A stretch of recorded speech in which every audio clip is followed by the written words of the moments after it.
And do you remember what you told her during the phone call? Yeah, I had a chance to talk about my symptoms exactly, I think, and that I said, you know, as many people that were on that slope that day, maybe a couple hundred within that vicinity, there has to be a GoPro picture or video. If it's a helmet mount, they're going to look over just like Craig did, right? And they're going to go catch it. They hear a holler, they're going to catch it. I'm going, I just know there's one out there. We got to find that. That is the evidence we need. And so Terry, she misinterpreted. Did you have a GoPro? Absolutely. I do have one, yes, but I did not have it on that day. Do you know of anybody in your ski group that had a GoPro? No. Have you ever seen a GoPro video of this accident? Absolutely not. No. I would have loved to have it. It was what we needed. All right. Okay. We can take that off. Thank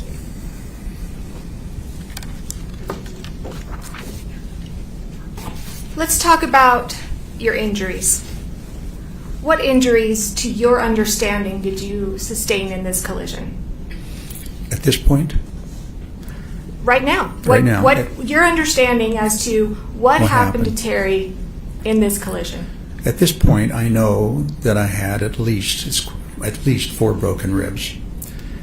I sustained a concussion, and that's the 2 main factors, I think. And then later on, I had some right leg, and still do, right leg and anomalies, movement. It just has its own idea and thinking where it needs to be, opposed to what I'm thinking. Okay. Let's talk about how your ribs, how your brain injury, how that has affected you. Okay. Have things in your life changed? I'm like living another life now. Okay. And let's focus on, we'll kind of go step by step, different things. Physical wise, how have you changed physically since the accident? Well, I can't ski anymore. I was told that if I did and had another crash, that I could wind up full-time in a nursing home. The odds of that's very high. So no more skiing. Well, and I tried not to go back, and I did ski a few more times by myself just to see if I still could. I had this ungodly looking fluorescent red outfit I bought, a MIPS helmet to protect my brain better, and I thought I can do this. This is my love and joy. I meet friends, I make friends, I stay with them the whole year. It's a year-round activity, and it's a lifelong activity. And so I tried, and I felt like I was skiing through landmines, just ridiculous. Looked ridiculous, all bright fluorescent red. Wasn't thinking very well. And then I'd have to stop every 30 yards and look back behind me to make sure no one was right behind me. Saw a reaction. And gradually gave it out, just 3-4 times, and I think I was done. Okay. Before we go into more activities, what about physically? Do you have pains, aches, pains, problems? Your physical being, how are you? I'm a much more careful person.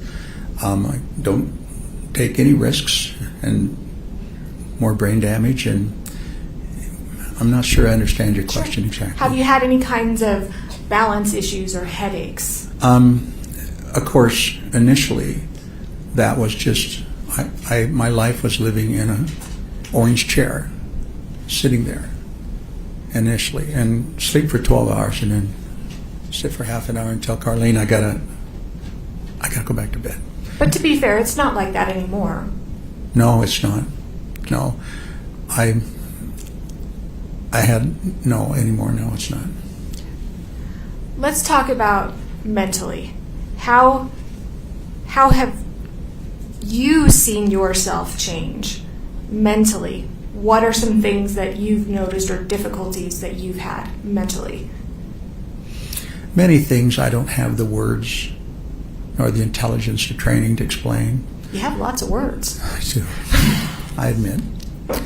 It's just, this has been a bizarre part of this process, is that I never feel like I've explained enough. It's like big gaps. I got to start from the beginning, and everyone may recognize that by going through and building a case, and they don't know what I'm talking about until I get to the subject. So everything is backwards. I'm building from the little things and then saying, oh, I'm talking about apples. They're going, I had no idea. Upside down and backwards. Communication just feels like I can't connect. And so I keep trying, desperately trying. And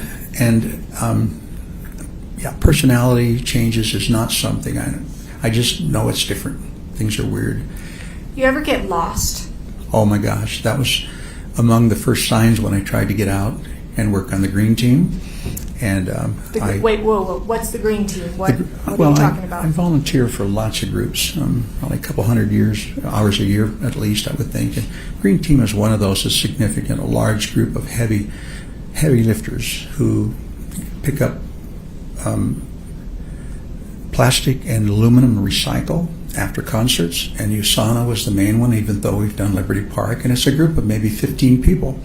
And we stay up until 1 o'clock in the morning picking that up there. And recycled, the last year I worked in 2015, 23 tons. And it's not just walking, 16,000 steps on what I saw. And it's bending and stooping and lifting and picking up and dragging a bag. And it's hard work, but really, really bonding with a lot of people and doing that. So that's what that is. So I tried going up there. And usually I carpool. And that day I didn't. I'm usually the driver. And so I parked and went and did our thing, and it's maybe 12:30, 1 o'clock, and went back to the car and headed home. I'm going the wrong direction. I'm going, what's going on? I've done this dozens of times. I was lost. Now, just to clarify, this is since the ski crash, right? Oh, yes. Okay. And my instincts for always knowing where north is, and it's really been good having grown up in the mountains. It just was instinctual. At night, I had no instincts anymore, anyway. And so I headed just instinctually where I thought I was supposed to be and wound up north or south or somewhere else, and that happened a second time. Had that ever happened to you before this ski collision? I've never been so needing maps. And so I'm pretty sure I've lost visual memory because it doesn't, knowing those turns and the houses where you turn, the streets you turn at, that feels like, and I know a little bit about that, that feels like a deficit I have, I don't retain that anymore. I can be there a dozen times and I still have to use maps to make sure I get there. Really odd. What about emotional, Terry? How are your relationships with your family and friends since the ski accident? You know, my interaction with my family has been more difficult, and I think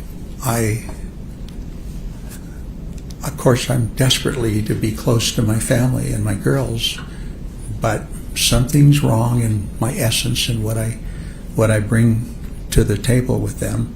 And communication is not as smooth, and it's been more difficult, no question. And they've told me they've noticed some changes. Yeah. Now, I didn't know you before. The jury didn't know you before. What kind of relationships did you have with your girls before this crash? My goals are always angels. I'm their protector.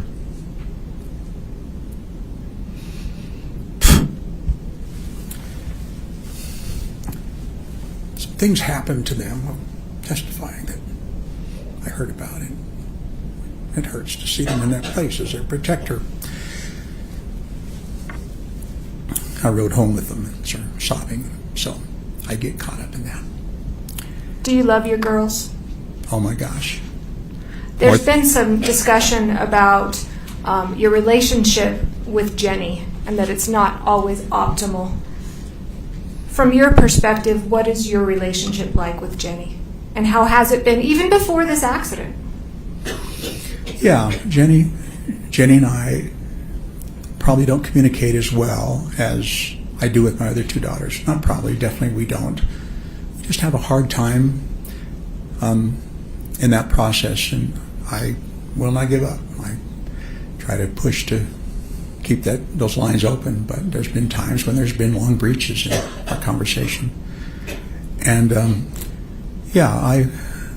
I feel like her protector more than anybody does. So it's been harder for me to transition from being a parent to being an adult, an equal adult.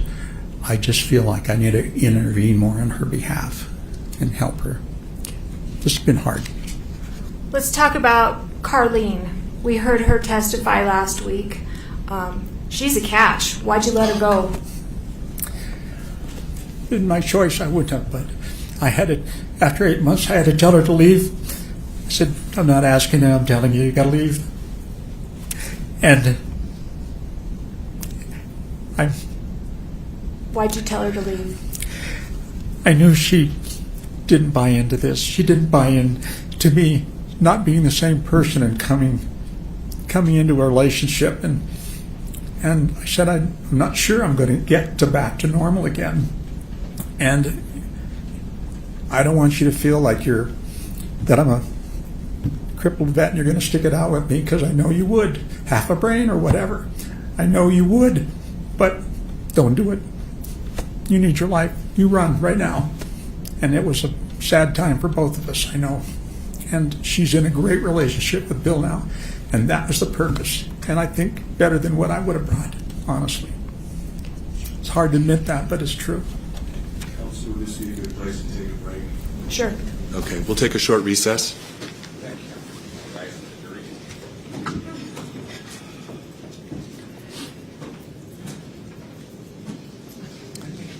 Why don't you stand now, and then you're welcome to step down during the break.